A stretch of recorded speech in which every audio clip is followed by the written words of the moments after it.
personaxes demonizados, cousas que nada teñen que ver con eles, vamos ver agora o último poema que é Xan, un poema sobre o tema da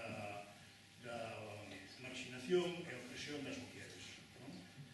Entón, é a través de emplear algo que despois a certa literatura marxista empleou con frecuencia, por exemplo, Vera Courbet, que é poñer a excepción á norma, para que te decates unha cousa. Un exemplo excepcional, que non é o normal, dá boa conta de cal é o normal. Vamos ver un caso así referido ás mulleres. Chámase Xan, que é un nome simbólico para que sentimos a artilla na cultura popular galega. Entón, vamos a facer como máis...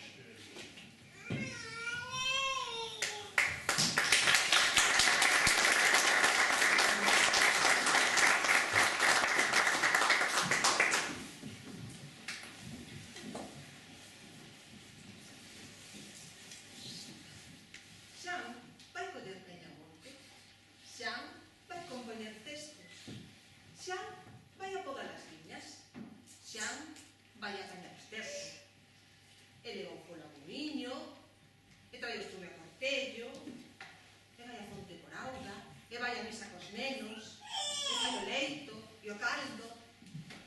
Xan, en fin, é un Xan completo.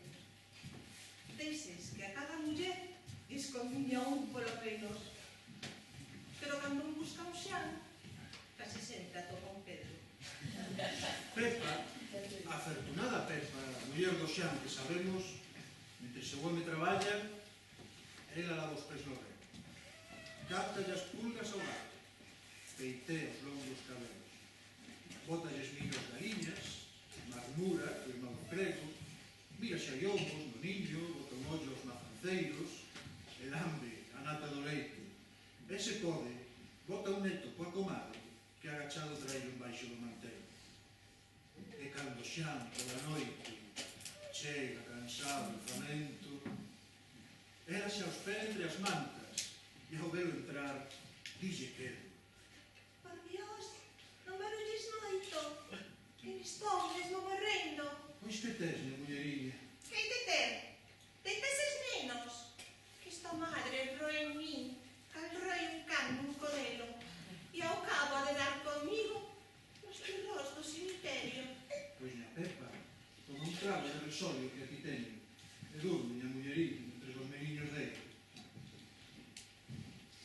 De bárbara se enchen os ollos de Xan ao ver tales feitos, mas non temás, que entre mí non hai máis que un anxo entre os demos, non hai máis que un atormentado entre mí e os tormentos.